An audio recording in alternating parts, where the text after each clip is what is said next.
I'm Charlie Bright of Gold Derby, and I'm speaking with Ramsey Nickell, the cinematographer for the Apple TV Plus limited series 5 Days at Memorial, as part of our TV cinematographers panel for Meet the Experts. One of the most astonishing things about this was seeing the recreation of flooded New Orleans. And I mean, how did you and the crew go about recreating, the flooded areas of New Orleans post-Katrina? Yeah, that was one of the, huge challenges of doing a show like this. And, it didn't help that we were shooting in Toronto. So when you're trying to recreate, the thing is, even if we'd been in New Orleans, you still would have had to bring up we would have had to create the water, figure out a way to do that. But as it was, we had to, there's more visual effects shots in the show than were originally designed. When I first started talking to John Ridley, one of the main directors and the writer of the first 5 episodes, it was a very interpersonal story, and it was really about people and less about the external forces. It was more about the pressure cooker that was happening inside the hospital. But then Carlton Hughes, who's the other executive producer and writer, came into it, and he felt it was important to bring in more of the external causes of it as well. So anyway, it ended up being a lot more pure visual effects shots. There was quite a few, like just from the ground up, the VFX department did an amazing job of just creating everything. New Orleans, flood, everything. But for what we're doing for the personal stuff and for the character stuff, the art department built the facade of the emergency loading ramp there for where the ambulances come into the thing. So anyway, they built that, and they built a section across the street, and then built a tank around it. So it's kind of like one of those backyard pools that you see on America's Funniest Home Videos when the pool breaks and all the water goes flying out. Well, basically, they built one of those. It's just sheet metal all the way around it with these reinforcements around the edges, and then a plastic liner. 1 million gallons of water.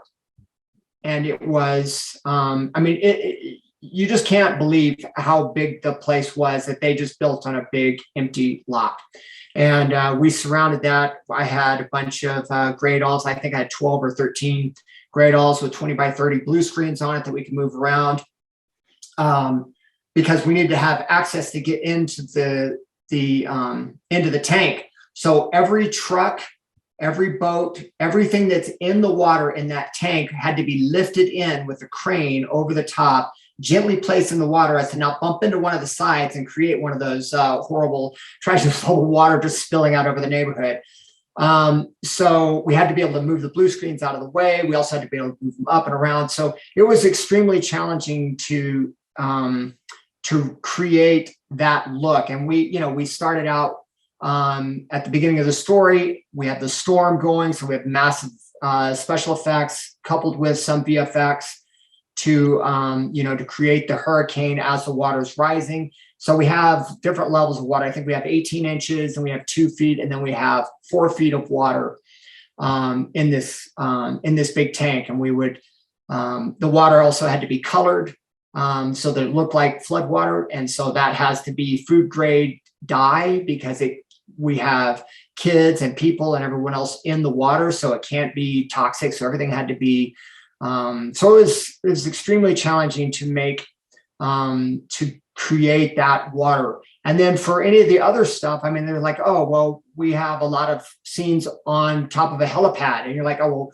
we don't really see that much off the top of a helipad. But when you're on the top of a helipad or you're on the ground, you still see New Orleans. In fact, you see more of it. And so we still had to, for that, we had to build a helipad, because originally we were thinking, well, we'll just do that on a rooftop somewhere and they won't have to do as much stuff.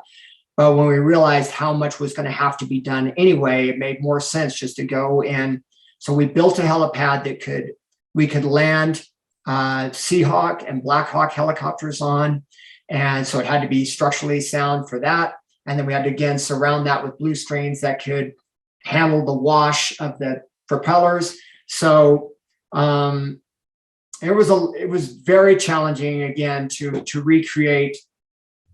And like I say, being in Toronto, we were just like, God, why are we here? Why are we here? But the reality of it is we had to do so much that it would have been, it would have been a challenge anywhere. And the crew and support that we had in Toronto was amazing. And so, yeah. I'm really curious as to how you used your camera, because it's another one of these things where so much of this is taking place, even though it is a building that has several floors on it. As each day goes by, you feel more of the confinement of everything. And I was wondering how you used your camera to communicate that confined nature as the story was progressing. Another thing I've done, I've done several projects with John Ridley, and so he and I have, very close working relationship, and he and I think the same way about a lot of things. So when I'm reading his words on the script, I already know like how I would approach it, and then when he and I have our conversations, it's almost always a very similar approach. So that that helps. But I know that John loves close-ups. If he could, he would stay in here for the entire show all the time. And it's a real struggle for me to get him to, John, let's get out a little bit. Let's see the environment. Let's see what's happening around these people that's causing this stress. And I remember that from American Crime. Yeah. Yeah. Well, then you can see that I've come a long way in pulling him back. So we knew that we were going to be in these confined spaces because like a lot of all the sets, everything that we did were built to be as close a representation as possible. And we found a hospital that was built around the same time as Memorial. So it had similar architecture. We found this older hospital up in Toronto, and we were able to use that for a lot of the hallway scenes that had, the rooms on the sides, so that we could, do all the different patient rooms. Mostly for life care. We had shot most of that in a practical hospital, but for the other stuff, for like the main waiting room, the emergency hallway, the pharmacy, all those things, we built all that on stage. And I say stage, it wasn't a stage, it was a warehouse, because we're always having to build things in warehouses now. And so our production designer and our art director, to build this stage and have the set work inside of support beams that are built all throughout this warehouse, it's really incredible. But I should get back to the original question. So knowing that John likes to use close-ups, knowing that we were going to be in these confined places, knowing that we were going to have the camera, especially as the story progressed, get the camera in there very close.